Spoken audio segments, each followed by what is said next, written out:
Oi, gente, boa noite. Vamos começar agora uma live com o Osterman. Esperar um tempinho para as pessoas entrarem. Droga, não, peraí.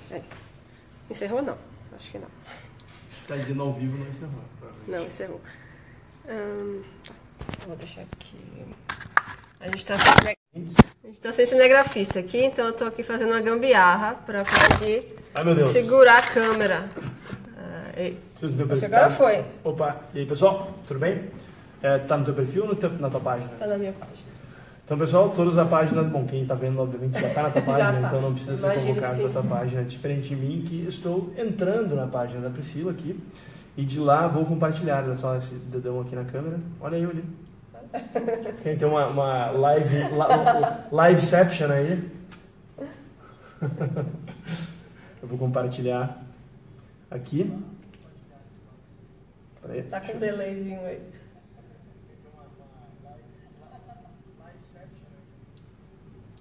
Tá, agora deixa eu compartilhar aqui na minha página.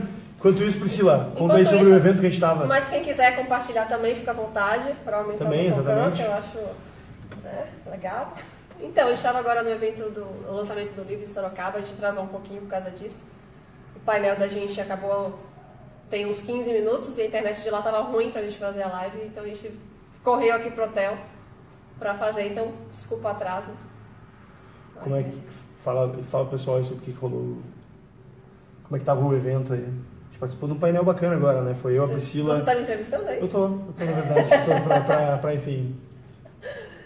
Então, a gente estava lá no evento, foi legal. O nosso painel foi sobre ideias liberais para as cidades, para os municípios. Participou eu, o Fábio, Mota, a mediação foi do Francisco Raso. Teve palestras de Saraiva, né, Rodrigo Marinho, da Cecília Lopes, lá do Rio de Janeiro, Diogo Costa, enfim, o time todo do Livres veio para Sorocaba. O Livres inteiro está em Sorocaba hoje. Muita gente boa aqui reunida. Enfim, o Conselho Nacional do Livres estava presente aqui também, o presidente do Livres, Sérgio Bivar, estava aí, também teve que estar um pouquinho mais cedo. Pois é. Enfim, estava muito bacana o evento, baita realização do núcleo do Livres Sorocaba, que é uma espécie de pontapé inicial aqui quer dizer, não pontapé inicial, mas é o avanço do Livres no estado de São Paulo, né? Estado fundamental aí para acho que vai funcionar mais meio como um projeto piloto, né? Para o resto do estado. Exato. E aí, já terminou aí os compartilhamentos? Vamos falando aí enquanto eu vou compartilhando. Né? Tá bom. Então, quem quiser mandar pergunta, vai mandando, a gente vai acompanhando aqui pelo celular de Fábio. Então, a gente vai falar aqui sobre os sistemas eleitorais, né? As formas de sistemas eleitorais disponíveis. Todas elas, na verdade, têm coisas boas e coisas ruins. Então, o Fábio está aqui com essa missão de detalhar todas elas. Eu anotei aqui para não esquecer, são muitas. Então, assim, eu queria começar com o Distritão, que é o que está sendo discutido na Câmara agora, né? Perfeito. Antes de mais nada, eu só queria ressaltar uma opinião minha a respeito dessa discussão sobre os sistemas eleitorais. Na minha opinião, o nosso sistema eleitoral atual é dos males o menor dos que acometem a política brasileira. Os grandes problemas da política brasileira decorrem de questões não relacionadas com o sistema eleitoral, como, por exemplo, o excesso de poder que tem o executivo nos seus três âmbitos, que acaba fazendo do legislativo um poder subalterno, em boa parte. A gente vê demonstrações claras disso todos os dias. A gente vê pessoas eleitas para serem deputados federais, ou seja, pessoas eleitas para serem desenhadores das instituições brasileiras no Congresso Nacional, deixando seus cargos para virarem secretários estaduais em pastas de pequena expressão, basicamente porque vislumbram ali uma oportunidade maior de terem cargos à sua disposição, de terem espaço para fazer campanha, etc. Então, a gente tem vários problemas. Esse excesso de atribuições nas mãos do executivo, excesso de poder nas mãos do executivo, essa distorção causada também pela possibilidade de o político ser eleito para o legislativo e poder se licenciar, inclusive é muito comum que se licenciem durante o mandato inteiro, para ocupar um outro cargo. Ou seja, a pessoa é eleita para ser deputado federal, fica 3 anos e meio como secretário de Estado e depois volta a ser secretário para ser deputado federal só na época da eleição. E é reeleita, porque como secretário ele teve acesso a recursos, conseguiu comprar um monte de votos, direta ou indiretamente, ou seja, indiretamente contratando pessoas para estarem na sua base de apoiadores. Isso gera uma distorção clara, né?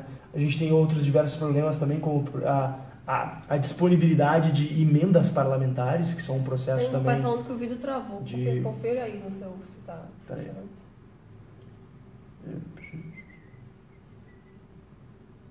Se tiver travado, vai... Vocês estão conseguindo ouvir direito, gente? Travou? Voltou? Não, para mim está rolando ainda. Então, Pedro, eu acho que o problema é na sua internet. Ouvir direito, gente? Travou? Voltou? Não. Aqui segue bem. Não, para mim está rolando. Não travou. Grande Lécio, um abraço aí. Vamos lá, Vamos começar então. Peraí, onde é que eu estava? Eu estava falando, eu estava falando das distorções sim. Que o nosso sistema promove na forma de organização da nossa política, né? A possibilidade de os parlamentares terem emendas parlamentares que, ao fim e ao cabo, são formas de compra de votos institucionalizadas e compra de apoios políticos institucionalizados.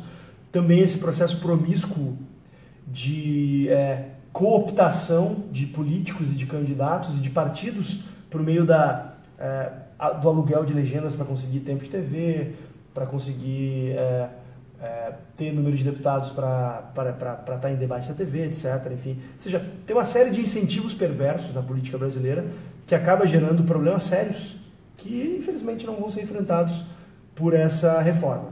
Mas, isso posto, a gente precisa ter um sistema eleitoral que seja justo e que seja compreensível para o cidadão. Eu acho que aí está um grande desafio, né? Encontrar um sistema que equalize isso. Hoje, no Brasil, o atual sistema proporcional, o pessoal critica muito e tal, na minha opinião, ele não está entre os piores. Ele tem uma série de vantagens e desvantagens, claro. Uma vantagem clara dele é proporcionar que mesmo candidatos ideológicos sejam eleitos, candidatos de nichos sejam eleitos, ou seja, é um sistema que fomenta a pluralidade. Um ponto ruim é que é um sistema complicado de entender. Por exemplo, eu desafio quem está assistindo agora e eventualmente acha que sabe como funciona o nosso sistema a explicar como funciona o sistema de repartição das sobras de votos na divisão de cadeiras. Ou seja, é um sistema complexo. E tem a questão de você votar em um e acabar elegendo outro. Exato. No Brasil as pessoas costumam dizer que eu não voto em partidos, eu voto em pessoas. Mas isso não é verdade hoje no sistema. Por mais que as pessoas escolham pessoas para votar, elas acabam votando em partidos porque é um sistema proporcional. Inclusive o nome do sistema é sistema de lista aberta proporcional. Então, quando se vota em uma pessoa, na verdade você está dando um voto para a coligação dela, e se o teu candidato for bem votado, daí ele vai estar bem ranqueado, bem colocado na coligação.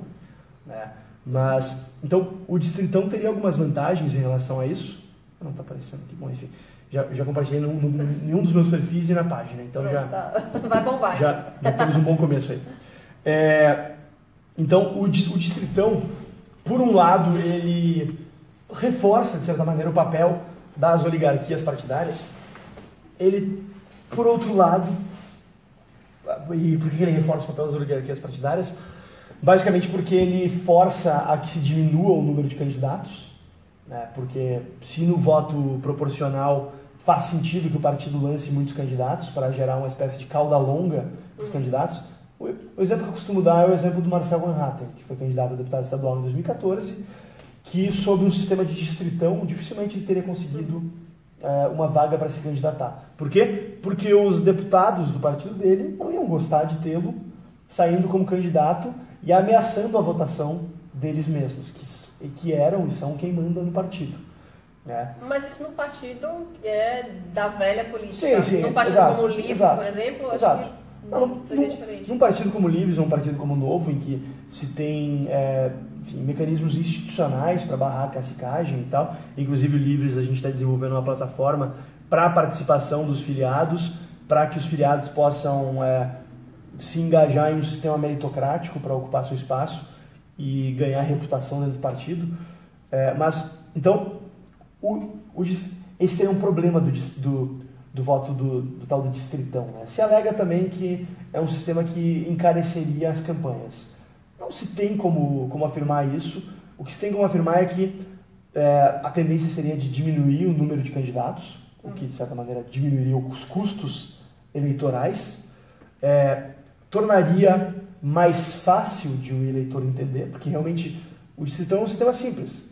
São eleitos os mais votados.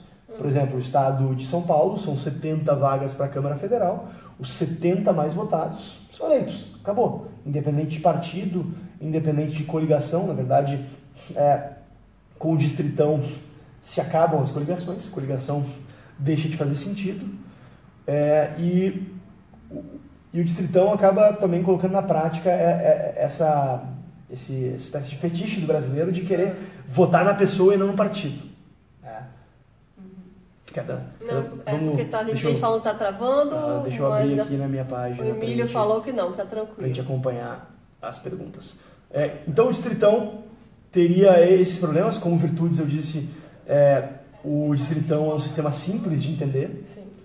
É um sistema que diminui o número de candidatos, acaba com candidaturas absolutamente artificiais, que são lançadas somente para, enfim, ajudar a eleger outros, são lançadas como prévias de candidaturas a outros cargos, não que não sejam legítimas, não que não sejam candidaturas legítimas, enfim, se o sistema oferece essa oportunidade, não tem por que não utilizá-las, mas ele simplifica, de certa maneira, a eleição. Né? Então eu sou cético em relação... Os partidos grandes, eles que têm muito dinheiro, eles vão injetar muito dinheiro nos caciques e vai acabar, porque o dinheiro que hoje era mais distribuído, vão ficar concentrados em alguns caciques e vai acabar encarecendo. É provável que eventuais bons candidatos que estão hoje em partidos grandes busquem outros partidos, busquem ocupar espaços em outros partidos, estruturas menos tradicionais e menos já ocupadas.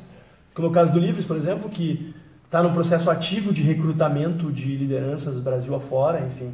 Inclusive, se você aí assistindo essa live tem interesse em contribuir com a melhoria da política, tem interesse em sair candidato em 2018 e no seu estado tem uma representação do Livres, entre em contato com a representação do Livres. Se não tem representação do Livres, entre em contato conosco por meio da página no Facebook, enfim, por meio do site, que certamente vamos saber como, enfim, dar um encaminhamento para as demandas de vocês. Mas então, o distritão tem essas peculiaridades. Né? Grande vantagem é que fica mais fácil de entender. Hoje o sistema é complexo de entender. Quase ninguém entende como são distribuídas as cadeiras. O que eu acho de ruim... Para mim, o principal problema do distritão é que, no longo prazo, ele acaba diminuindo a importância dos partidos, que eu acho que são instituições fundamentais para o desenvolvimento da nossa democracia. Né? Porque não se tem como tratar a política de forma tão individualizada, de forma tão personalista, e eu acho que a principal crítica a se fazer ao distritão é que ele fomenta o personalismo, de certa maneira. Mas não acho que seria a catástrofe que vem sendo vendida por algumas pessoas. Não é uma mudança que vai criar grandes distorções no sistema político. Acho que a diminuição do número de candidatos é saudável, ela vai melhorar o nível do debate, vai melhorar o nível de competitividade, vai facilitar para o eleitor diferenciar os candidatos. Tem uma pergunta interessante aqui, da Patrícia Santana. Ela pergunta sobre urnas eletrônicas. Você confia nas urnas eletrônicas? Olha, eu acho que as urnas eletrônicas elas têm que passar por um processo de, enfim, auditoria, tem que haver maior transparência em relação a elas. Eu vejo um TSE excessivamente reativo em relação a isso, especialmente o TSE sob a administração do ministro Dias Toffoli. Espero que sob a administração do ministro Gilmar Mendes isso mude um pouco, mas eu não me uno ao coro daqueles que acham que as urnas são manipuladas, que a Dilma manipulou as eleições de 2000 quer dizer, não manipulou por meio das urnas, ela manipulou por meio de gastos públicos, por meio da compra de votos e do terrorismo eleitoral. Mas as urnas, eu acho que são um avanço em relação à antiga forma de eleição por meio de papel, onde havia fraude em larga escala. A fraude vai ocorrer. E ninguém nem sabia. A única forma de se conter fraude, ou de minimizar a fraude, porque é óbvio que ainda existe fraude, é por meio da ampliação da transparência, da ampliação do controle público sobre as eleições, e acho que o caminho é por aí. Certo. Grande Gabriel, um abraço aí.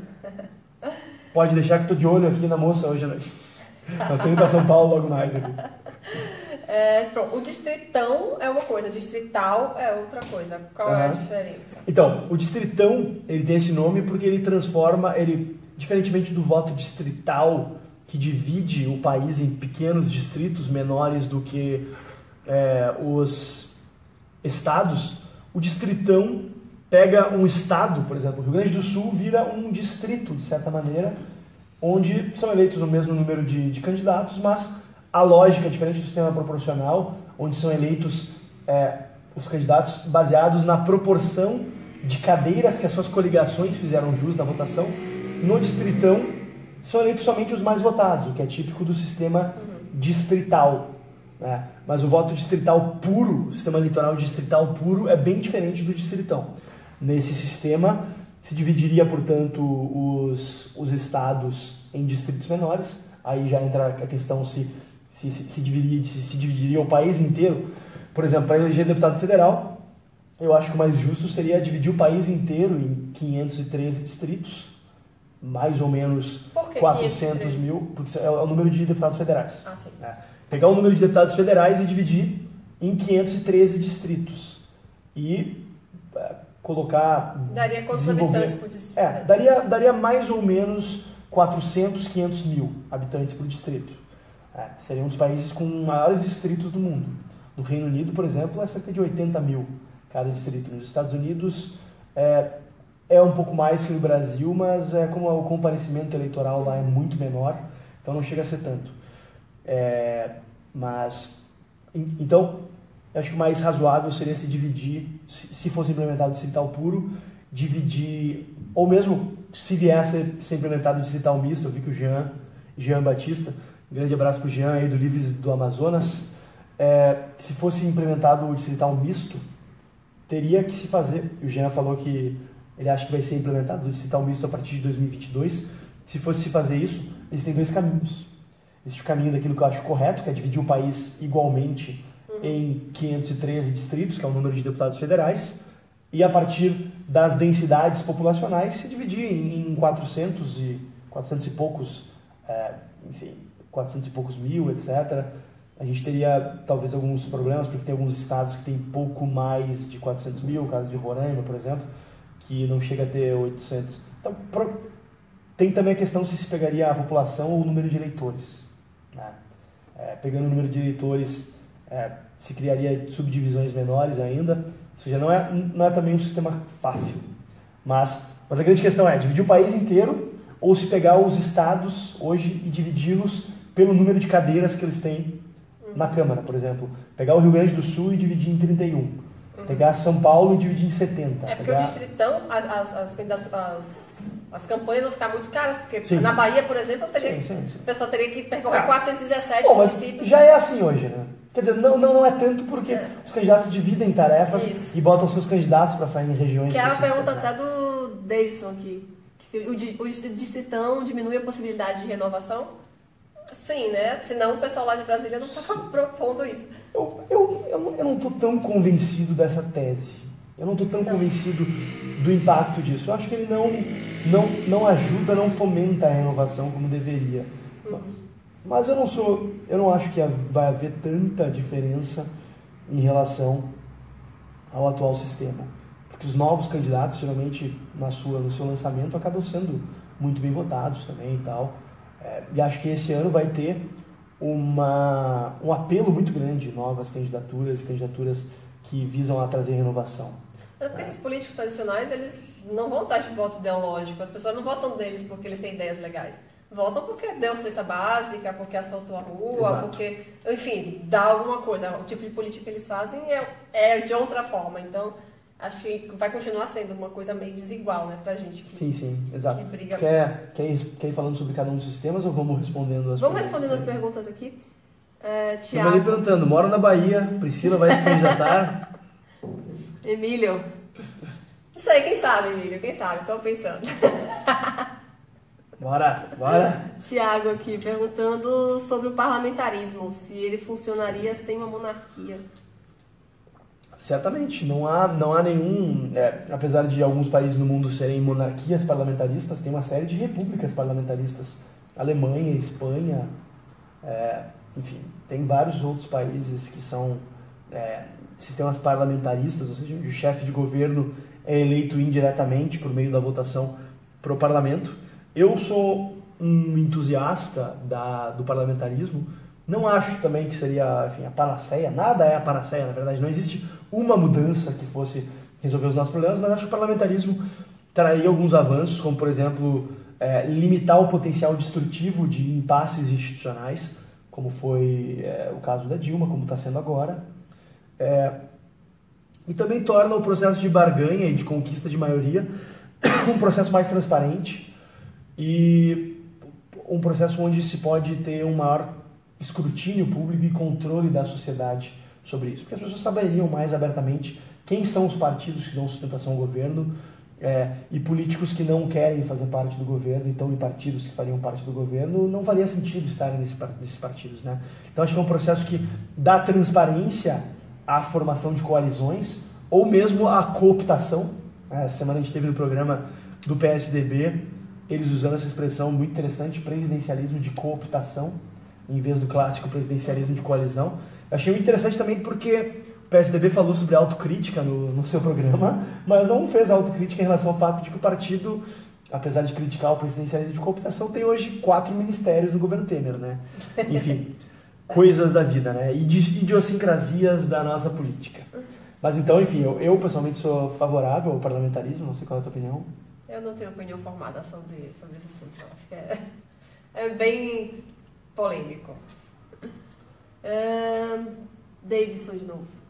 O que vai acontecer com os partidos pequenos? Por exemplo, aqui em Pernambuco, 5 partidos pequenos se juntaram para eleger um deputado federal.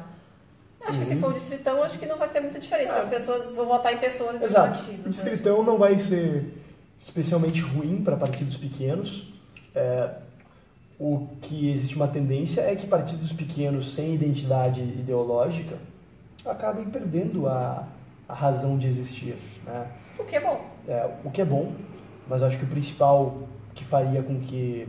É que assim, existe esse é um tema que acho que vale a pena a gente perder uns minutos aqui, ou melhor, investir alguns minutos, porque se fala muito do Brasil fora que o Brasil tem partidos demais. E realmente, o Brasil tem uma quantidade muito grande de partidos representados no parlamento. São 28 hoje, partidos no Congresso, e isso enfim, a gente não encontra paralelo em praticamente nenhuma outra democracia, é um país grande. Mas o Brasil, na verdade, não tem muitos partidos. O Brasil tem muitas legendas partidárias. E isso é um problema, porque partidos mesmo, com uma doutrina, com uma coesão, com enfim, com uma agenda e uma ideologia, o Brasil tem pouquíssimos. O que o Brasil tem muito é partido legendas de aluguel, como o PSL costumava ser, antes da chegada do Livres. Então, eu não acho que seja necessariamente ruim esses partidos nanicos e sem identidade ideológica deixarem de existir, mas eu acho que eu sou contra medidas forçosas, como, por exemplo, cláusula de barreira, cláusula de desempenho. Acho que a principal medida que deveria ser tomada é o fim do fundo partidário, o fim da possibilidade de se negociar tempo de TV e rádio, que já está diminuída agora pelo fato de que somente os 6 maiores partidos da coligação que contribuem com o tempo de TV. Mas acho que existem ainda muitos incentivos para a perpetuação de partidos que não têm razão de existir. Por exemplo, o exemplo mais claro é o PCO, que é um partido que se encontra ativo hoje somente ali em cerca de 6, 7 estados do Brasil.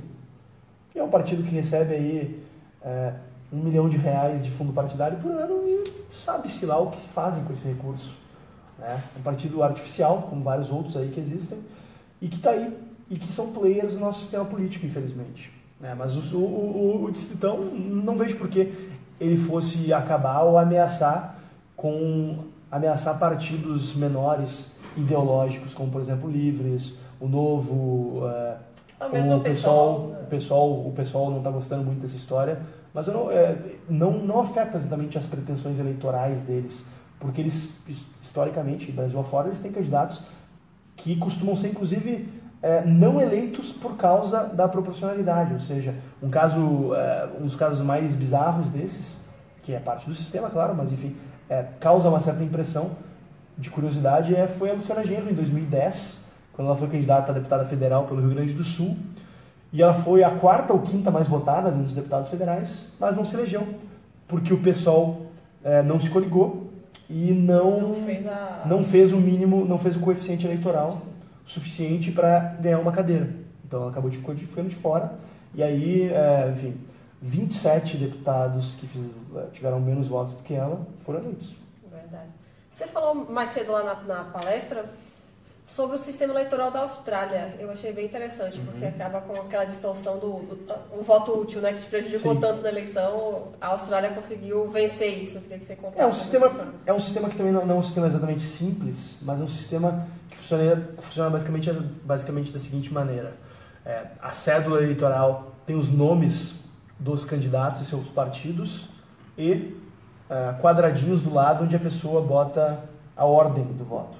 Tipo, meu primeiro voto, meu segundo voto, de acordo com a sua preferência, né? Meu primeiro voto é quem eu gosto mais, segundo é quem eu gosto depois e tal, 3, 4, 5, até o número de candidatos. E a pessoa é obrigada a votar em todos os candidatos? Não. Se tiver Luciana Genro lá, se ela quiser não dar nenhuma pontuação para alguns candidatos, ela pode não dar nenhuma pontuação. E daí isso aí não conta como pontos para o outro. E aí se vai eliminando os candidatos menos votados a cada rodada e se vai transferindo os primeiros votos, os segundos votos, terceiro, quarto, quinto votos dos candidatos para os eleitores, para os candidatos seguintes, até se chegar ao vencedor. Então, muitas vezes, o candidato que teve mais votos... Como? Peraí. Vai eliminando os últimos da lista e os votos desses últimos da lista vão ser distribuídos entre os outros. Então, mas distribuído igualmente? Não, distribuído de acordo com a forma como os eleitores que votaram nos últimos candidatos em primeiro lugar preferiram. Então, você pega primeiro e vê quem foram os que tiveram mais primeiros votos. Daí, o último é excluído. Mas os votos dele não são jogados fora. Eles são redistribuídos de acordo com quem foram os segundos escolhidos desses eleitores. Bem complexo. Desses eleitores. Eu vou postar nos comentários depois um vídeo bem didático, uma animaçãozinha explicando isso aí, daí o pessoal pode entender melhor. É um sistema interessante, mas é complexo. Então, dentre as possibilidades discutidas, eu sou bastante simpático ao voto distrital misto. Pronto, explica como é que é o distrital misto. Que mescla o voto distrital puro com um voto de representação partidária. Ou seja, a pessoa tem 2 votos, um deles ele vota dentro do distrito, no candidato, enfim, do distrito dele, que vai ser eleito pelo Estado. E o outro voto é o voto para o partido, esse especificamente é o sistema alemão. O outro voto vai para o partido que ele prefere, e aí esses votos do partido são somados e ajudam a eleger candidatos que eventualmente não foram eleitos pelo seu distrito, mas ficaram ali perto. Então é um sistema eleitoral que Mas como é que esses votos da legenda são distribuídos entre os candidatos? Eles são distribuídos proporcionalmente. Por exemplo, se a Priscila ficou em segundo... na Alemanha, especificamente, que é o paradigma mais presente, metade das cadeiras são distribuídas de acordo com simplesmente a votação distrital meramente majoritária e metade são preenchidos pelo voto partidário. Então, se pega dentre os candidatos que não foram eleitos e se começa a somar os votos deles, os votos de legenda. Também não é um sistema especialmente simples. Eu também vou postar um vídeo aí depois nos comentários explicando melhor. É um sistema que é melhor explicar desenhando ou com uma apresentação de slides, como eu faço nos meus cursos. Mas é um sistema que atende a alguns pontos importantes do sistema eleitoral, que é, por exemplo, aproximar o eleitor do candidato, porque regionaliza mais a eleição. Ele, ao mesmo tempo, também ele fomenta, ele incentiva o desenvolvimento dos partidos, ele incentiva que os partidos se diferenciem ideologicamente, diferente do Brasil, onde, enfim, existe um incentivo à homogeneização, ou seja, que os partidos busquem o centro ali, fiquem tudo muito moderados e sejam grandes guarda-chuvas de ideologias, que acaba empobrecendo o debate político, né? Mas, como eu disse no início, o sistema eleitoral não é o maior dos nossos problemas e nem vai ser a solução para os nossos problemas.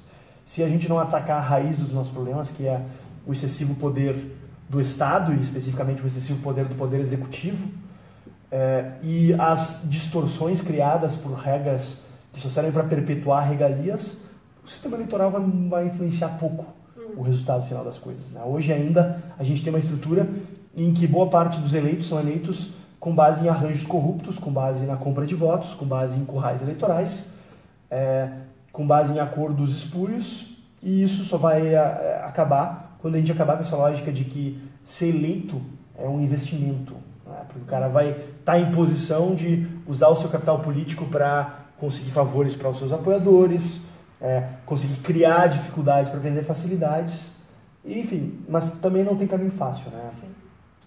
Para conseguir mudar isso, somente elegendo gente boa, elegendo gente que entenda que a gente precisa diminuir urgentemente o tamanho do Estado e precisa se opor a toda e qualquer medida que vise a ampliar o poder do governo, o poder do Estado, o poder dos políticos sobre as nossas vidas.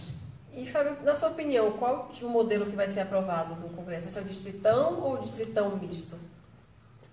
Pois está se falando no tal do distritão misto, né? Que seria, pelo que eu pude entender... Parecido com o distrital misto, só que... Não.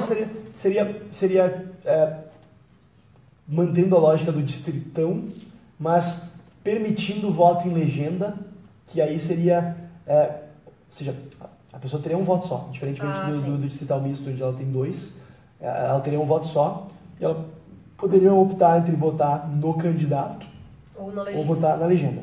Caso ela votasse na legenda, ela poderia os votos de legenda serem distribuídos, e aí está se debatendo se eles seriam distribuídos para os candidatos mais votados da legenda, se seriam distribuídos proporcionalmente à quantidade de voto deles, ou seja, o cara que fez 10 mil, digamos que o partido tenha 3 candidatos, um deles fez 10 mil, outro fez 5 mil e outro fez 5 mil. E aí o partido teve 100 votos de legenda. Né? Daí, 50 desses votos iriam para complementar a votação do que fez 10 mil, 25 para complementar do de 5 mil e 25 para complementar do outro. Isso seria distribuição proporcional. Ou se iriam meramente para o primeiro lugar, ou iriam para o segundo, pro primeiro que não entrou, né? Para ajudar, assim, como um método de correção, para ajudar o que não entrou a entrar. Porque, a rigor, a ordem com que os candidatos passam a barra, porque eles são eleitos, não importa, né? Então, enfim, eu acho que esse sistema faria mais sentido, sinceramente, do que esse outro em que é distribuído proporcionalmente. Mas, enfim, tá realmente difícil de tentar se prever que vem por aí. Eu confesso que eu ouço de Brasília informações bem confusas, na verdade, mas eu acho que o distritão ainda está na frente, o distritão puro, ou alguma forma de distritão misto. Acho que existe um movimento muito forte para não manter o atual sistema de representação proporcional, porque TSE e STF já se manifestaram de forma a acabar com as coligações. Então, acho que as coligações devem acabar já nessa eleição, se não agora em 2020. O que é bom pra gente, né? Sim. As coligações não favorecem especialmente partidos ideológicos, mas no atual sistema proporcional, acabar com as coligações nos colocaria numa situação um pouco complexa, porque nos obrigaria a atingir o coeficiente eleitoral sozinho. Né? Isso mas o coeficiente eleitoral talvez baixasse, então. Não há motivo para se esperar por quê? Porque o coeficiente eleitoral é basicamente fruto da divisão do número de votos válidos pelo número de cadeiras. A não ser que diminuísse muito o número de votos válidos, ou seja, um aumento no número de votos nulos e brancos, um menor comparecimento, que eu não acho que vai ser sobrariam mais válidos, porque menos partidos conseguiriam fazer um coeficiente. Acho que no final a redistribuição seria maior. É possível, mas é possível que se concentrassem mais cadeiras nos partidos grandes. A manutenção do sistema proporcional sem coligações, acho que seria mais... Não, proporcional sem coligações realmente, acho que seria. Mais uma medida que atrapalharia a renovação. Lista fechada já foi descartada, né? Você acha que ainda... Não, lista fechada hoje praticamente só o PT defende, o que acabou, obviamente, criando uma certa impopularidade no sistema. Eu vou começar que eu tenho certa simpatia pelo sistema de lista fechada. Eu acho que ele funciona bastante bem em países mundo afora. É um país cujo sistema eu conheci bastante bem, que é o da África do Sul, que é um sistema de lista fechada. e que funciona bem, porque ele fomenta o posicionamento ideológico dos partidos, ele cria uma cultura de organização partidária. É claro que num primeiro momento é possível que no Brasil, por esse histórico de caciquismo dos partidos, a gente tivesse uma eleição em que as listas fossem basicamente dominadas pelos grandes caciques, mas isso geraria um incentivo para que as pessoas iriam votar, as pessoas iriam votar em partidos mais ideológicos, em partidos que não fechassem tanto com essa lógica, e os candidatos que fossem barrados pelo caciquismo iam pensar duas vezes antes de entrar num partido caciquista. Isso geraria incentivos para que a gente tivesse uma cultura política talvez mais ideológica e de maior construção de partidos. Eu não vejo outra maneira senão a gente ter partidos, como se diz na ciência política, partidos institucionalizados, que sejam mais do que meros balcões de negócios como são hoje. Certo, vamos encerrar, vou ler a última pergunta. Vitor Rezende, em 2018 seremos livres? Não é bem uma pergunta, é uma afirmação, mas eu vou transformar em pergunta.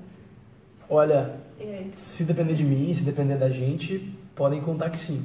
O Livre está se organizando Brasil afora para recrutar algumas das melhores e mais promissoras lideranças em defesa das ideias liberais. A gente sabe que o desafio não é fácil, que vai ser uma briga de foice ano que vem, mas experiências como a que eu tive na minha candidatura à Prefeitura de Porto Alegre, experiências como a que a Priscila teve na candidatura à Câmara de Vereadores de Salvador, certamente nos deram muito mais experiência e muito mais força, muito mais estômago e realmente fibra para enfrentar o desafio do ano que vem. Então, eu estou bastante confiante com o que vem por aí. Então, isso aí. Obrigada, Fábio. Obrigado, prazer. Obrigada, um grande abraço a todos assistido. aí. Nos falamos aí pelas redes sociais. Um abraço, pessoal. Valeu. Tchau, tchau. Manda um salve para a nossa página, Desafiando a Lei do Choro. Salve aí para Desafiando a Lei do Choro, galera. E um salve para todo mundo que participou e mandou perguntas, assistiu. Grande abraço. Quem quiser, enfim, um esclarecimento adicional, pode mandar uma mensagem para mim na minha página aí. E Fábio tá devendo pra gente 2 vídeos aí nos comentários. Tô devendo os links, vou mandar depois. Quanto antes eu chegar um Wi-Fi aí. Vou tentar encontrar agora. Mas demorou. Falou, pessoal. Valeu, gente. Tchau, tchau.